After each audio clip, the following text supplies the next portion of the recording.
अब मैं जरा जाना चाहता हूं राजेश जी के पास। राजेश जी देखिए, अभी क्योंकि ये सवाल नैतिकता का उठा बार बार उठ रहा है, ये तो रोज ही अरविंद केजरीवाल कह रहे हैं मैं जेल से चला लूंगा सरकार। दिल्ली वाले, ये क्या दिल्ली वालों के साथ नाइंसाफी नहीं है? तो इसका जवाब हम लोग रोज मांगते हैं। जवाब हमको ये मिलता है कि कोई केस नहीं है, उनको अगर साजिशन फंसाया जा रहा है तो वो क्या करें? भाई अगर साजिशन भी फंसाया जा रहा है, हम तो कह रहे हैं आज कस्टडी बढ़ गई, कल को हो सकता है, मैं कह रहा हूं हो सकता है उनको जुडिशियल कस्टडी हो जाए, वो जेल चले जाए, तो दिल्ली वाले बगैर चीफ मिनिस्टर के रहेंगे?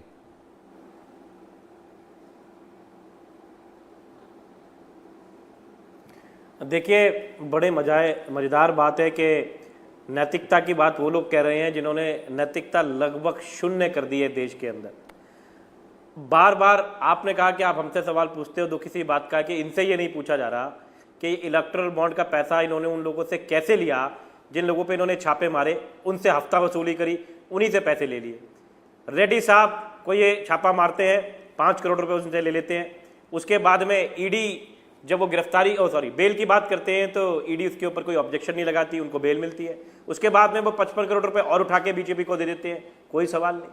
और आज प्रधानमंत्री जी कह रहे हैं, मुझे अच्छी लगी उनकी बात, कि जो ईडी ने जो छापे मार के पैसे रिकवर करे हैं उनको जनता में बांटा जाए, ऐसा कोई उपाय वो सोच रहे हैं पश्चिम बंगाल में। तो हमारा तो कहना है कि जो 4741 करोड़ रुपए ऐसी कंपनियों ने उनको दिए हैं, 2741 करोड़ रुपए, यानी कि जिनके ऊपर छापे मार के हफ्ता वसूली करके इकट्ठे करे गए हैं, तो उन्हें बांट दे। जो भाजपा के बाद में पैसा है वो तो सारा गैर कानूनी है, बेईमानी का पैसा है, क्योंकि आपने छापे मार के लिए। तो आज बार बार ये पूछा जा रहा है कि मुख्यमंत्री जेल में होंगी तो सरकार कैसे चलेगी। सवाल इस बात का है कि मुख्यमंत्री जेल के अंदर क्यों हैं, ऐसा उन्होंने क्या करा? 2 साल ईडी क्या करती रही? मनीष सिसोदिया को 1.25 साल अंदर रख के आज तक ट्रायल पे केस क्यों नहीं होके आया? क्यों चार्जशीट लगातार एडिशनल सप्लीमेंट्री चार्जशीट चले जा रही हैं? एक पैसे का मनी ट्रेल संजय सिंह के पास में, मनीष सिसोदिया के पास में, अरविंद केजरीवाल के पास से कुछ निकला हो तो इस पे सवाल कौन पूछेगा? इस तरीके से गदर मचाएंगे और सिर्फ कानूनों को बदल के, क्योंकि पीएमएलए एक्ट में बदलाव कर दिया गया है, इसलिए बार बार कहना है कि कोर्ट बेल नहीं दे रहा, कोर्ट बेल नहीं दे रहा।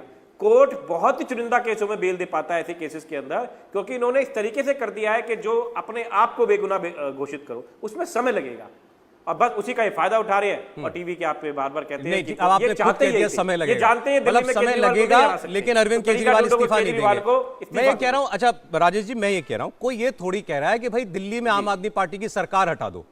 आपके पास ब्रूट मेजॉरिटी है, जबरदस्त मेजॉरिटी आपके पास है, जनता का आशीर्वाद मिला है आपको।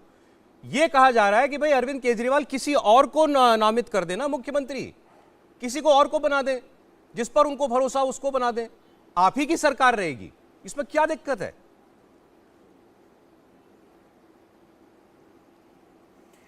उसमें दिक्कत यह है सौरभ भाई, जितना भी दिल्ली के अंदर वोट पड़ा 2013 में, 15 में, 20 में, एक तरफा सिर्फ एक आदमी की सोच को पड़ा, वो है अरविंद केजरीवाल। ठीक है, जनता उन पे विश्वास करती है। जनता ने 3 बार दिल्ली में, दिल्ली के मॉडल पे पंजाब में और दिल्ली के अंदर एमसीडी के अंदर इसी बात पे केजरीवाल जी को वोट दिया। अब सिर्फ क्योंकि उन पे एक झूठे सच्चे आरोप लगा दिए जाएंगे ताकि उनको हटा दिया जाए, और उसका नुकसान किसे होगा? दिल्ली की जनता को। जितनी वेलफेयर स्कीम्स हैं उनको हटा दिया जाए, क्योंकि ये चाहते हैं कि सिर्फ कुछ दोस्तों के पास पैसा रह जाए और वही देश को चलाए, बस यही तो ये चाहते हैं ना। और जो बेचारा गरीब आदमी वो पिसता जाए, पिसता जाए, पिसता जाए। ठीक है, तो जनता की विशेष बात के अंदर ये अगर इस तरीके से काम करेंगे, अरविंद केजरीवाल जी खड़े हैं, देखते हैं क्या। अच्छा, हमें न्यायालय पे पूरा भरोसा है, हमारा ये मानना है कि बहुत जल्दी ही वो जमानत भी होगी, हमें पूरा भरोसा है।